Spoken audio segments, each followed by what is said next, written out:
여러분 반갑습니다. 이번 영상은 가성비의 5년, 약속의 10년, 플러스 애둘 7년론이 나왔다고 해서 영상을 올립니다.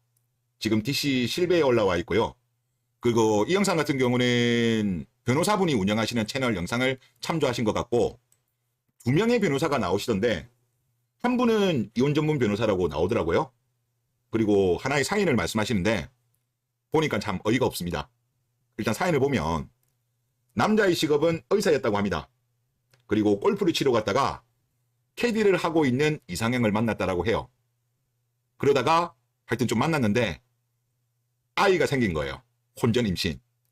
그런데 이때 당시 그 의사의 재산이 7, 8억 정도 되었다라고 합니다. 여자는 돈이 없었고 혼수는 3천을 해왔답니다.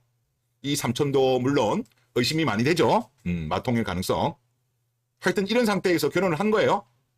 그런데 혼인 생활 자체가 평탄하고 사랑이 넘치지는 않았다라고 합니다. 그리고 여자는 그동안에 뻗었다라고 합니다. 뻗었다라고 하고, 그리고 이 변호사분 말씀으로는 이렇게 말씀하시네요. 가성비의 5년과 해심의 10년 사이를 버텨서 7년, 약속의 10년이 아니고 해심의 10년이라고 표현하셨는데, 버티고 버텨서 7년 되는 시점에서 이 캐디했던 여자는 더 이상 못 버티겠다 하게 된 거예요. 근데 이때 당시 자산이 얼마였냐? 20억이 된 거예요. 처음에 시작했을 때는 남자의 재산이 7, 8억 정도였는데 그동안에 부동산 가격도 오르고 그동안에 뭐 당연히 뭐 사업소득, 근로소득 이런 게 있을 거니까 거기에다가 재테크까지 해서 20억이 됐는데, 이 상태에서 만약에 이혼을 하게 되면 아이는 한 명 있는 경우에요. 6대 4 정도로 보면 된다고 합니다. 그러면 12억, 남자는 12억이고 여자는 8억이냐? 그렇다라고 합니다. 네. 지금 분명히 남자가 8억이 7, 8억 정도 있었잖아요. 특유재산. 근데 이거 인정 안 된대요. 아니 이게 사실 시드머니인데 어떻게 보면 여기서 증가한 거는 12억이잖아요. 뭐 12억에서 뭐 6대 4면 또 이해라도 하겠지만 이게 아니고 특유재산이 있지만 20억에서 6대 4가 되지 않을까 이렇게 이야기를 하시네요. 물론 구체적으로 가면 좀 달라질 수는 있다고 하는데 이럴 가능성이 높다고 합니다. 그런데 여기서 만약에 아이가 둘이나 셋이다. 그러면 어떻게 되냐? 5대 5까지 본다고 합니다. 그래서 이거 글 올리신 분이 애둘 7년론이다. 이런 이야기를 하신 거예요. 그리고 당연히 어머니한테 양육권이 돌아가죠. 이런 상황에서도. 그리고 아버지는 양육비를 계속적으로 줘야 되죠. 정말 개꿀입니다. 그러니까 이 변호사분은 이런 이야기를 하시네요. 거의 3천 정도 들고 와가지고 8억이면 이야 2000%의 수익률 아니죠. 마통이면 무에서 유를 창조한 거죠. 오렌 퍼핏도 그냥 기싸대기 날릴 정도의 어마어마한 수익률이죠. 그래서 이분들은 이런 말씀을 하시네요. 이분들이 블라인드 보면서 이 영상을 만드신 것 같더라고요. 어쨌든 블라인드에 있는 가성비의 5년, 해심의 10년은 사실 좀 맞는 얘기다. 사실상 이거 주겔 이야기죠. 주겔에 나온 이론을 가지고 한 건데 변호사 피셜로 맞는 말이다. 이제 이렇게 하신 거예요. 팩트다. 그리고 좀 짧아지는 느낌이 좀 많이 들죠. 과거보다. 그리고 DC의 반응을 보면 애둘 7년론 크크크. 또 다른 분은 대한민국 혼인율을 올리려면 혼전계약서 도입을 해야 돼. 혼전계약서에 재산분할 확실히 방어하고 혼인하면 조금이라도 오르겠지. 제가 봐도 이 혼전계약서만 인정해도 혼인율 조금 더 올라갈 것 같아요. 지금 재산 많은 사람들 있잖아요. 남자들 중에 결혼 꽤 많이 안 하잖아요. 우리가 대표적으로 TV에서 많이 보는 탑클래스 연예인들, 남자 연예인들도 지금 결혼 안 하는 사람들이 너무 많잖아요. 우리가 꼭 유명인사 아니라고 하더라도 돈 많이 버는 뭐 사업가라든가 뭐 전문직이라든가 이런 사람들도 이런 것 때문에 결혼이 두렵다라는 사람들 정말 많아요. 그래서 이것만 인정해줘도, 혼전계약서만 인정해줘도 혼인도 늘어나고 그리고 출산율에도 저는 많은 도움이 될 것 같아요. 그리고 무엇보다 중요한 대한민국의 가장 큰 문제인 사랑 없는 조건 결혼이 크게 줄어들지 않을까, 저는 그렇게 봅니다. 그리고 다음 댓글, 이게 나그아니지.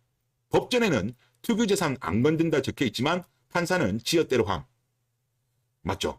근데 이게 참 웃긴 게 뭐냐면 이 특유재산 같은 경우도 있잖아요. 재벌들이 하잖아요. 재벌이 하면 또 이거는 또 인정해줘.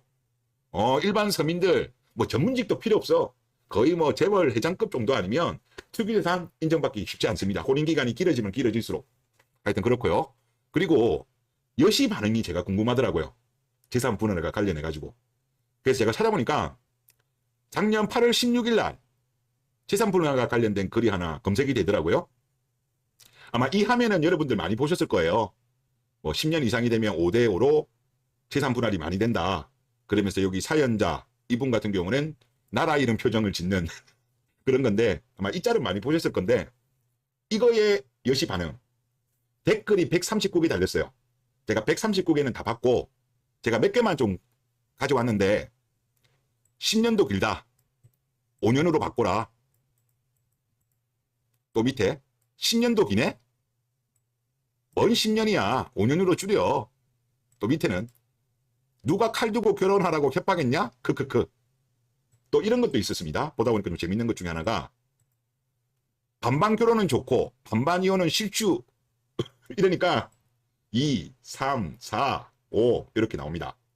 아니 반반 결혼을 하고 난 이후에 반반 이혼이면 모르겠지만 반반 결혼이 대부분 다 아닌데 이혼할 때 반반인 게 문제인 거 아니겠습니까? 참 어이없어요. 그리고 제가 139개 다 읽어본 결과 이것에 대해서 불합리하다라는 여자는 한 명도 없었어요. 이게 지금 젊은 2030 여자들한테 나타나는 집단 이기주의죠. 본인들의 이익에는 똘똘 뭉쳐가지고 그냥 이거는 옳고 그름이 아니야. 이자들한테 유리하면 무조건 이거는 당연하다 이런 의견밖에 없더라고요. 그래서 여러분들 간혹 가다가 보면 그런 이야기 있잖아요. 여자친구가 알고 보니까 여시하는 것 같다. 그러면 이제 남자친구한테 여자들이 핑계를 많이 대죠. 정보 얻으려고 한다고. 이런 정보 얻으려고 하는 거예요. 이런 정보를 얻으면 당연히 결혼하려고 할 때 사랑보다는 조건을 중시하는 결혼을 할 가능성이 높아지겠죠. 그러다 보니까 뭐 등기부등본 이야기도 나오고 시댁이 노후 준비가 되어 있는 그 시댁의 노후 준비라는 거는 나중에 내가 이혼을 했을 때 좀 받을 재산이 많이 있는가 그런 것까지 감안하는 거예요. 그리고 이런 게 늘어나면 늘어날수록 사랑 없는 결혼이 늘어나고 그리고 당연히 그에 대한 결과물은 이미 대한민국이 전 세계 1위의 잭스리스 국가가 된 거 아니겠습니까? 지금도 상승 추세예요. 그리고 이런 것을 만들며 있어가지고 대한민국 사법부가 저는 1등 공신이라고 봅니다. 그래서 우리나라 같은 경우는 일단 민법상에 지금 특유재산을 인정하라라고 이미 되어 있어요. 그러면 그 특유재산에 대해서 인정을 해주는 게 저는 맞다라고 보고 또한 혼전계약서 같은 경우도 인정해줘야죠. 우리나라는 지금 혼전계약서를 인정 안 해주잖아요. 그래서 지금 미국도 그렇고 일본도 그렇고 주요 선진국들도 이거 인정합니다. 우리나라가 이거 인정하지 않는 거는 나라 자체가 거대한 한요. 그리고 대한민국에 지금 권력을 가지고 있는 사람들이 스윗한 세대잖아요. 스윗한 세대. 이 세대들이 지금 권력을 잡고 있기 때문에 이런 건데 이게 어떻게 본다면 혼인 감소, 저출산에도 큰 영향을 준다니까요. 그래서 이거는 좀 바뀌어야 되지 않겠는가. 그리고 이런 목소리를 남자들이 계속적으로 내어야 된다. 그런 생각이 듭니다. 물론 국제결혼할 사람들은 알바노이긴 하지만 하여튼 그렇습니다. 네, 이번 영상 여기서 마치겠습니다.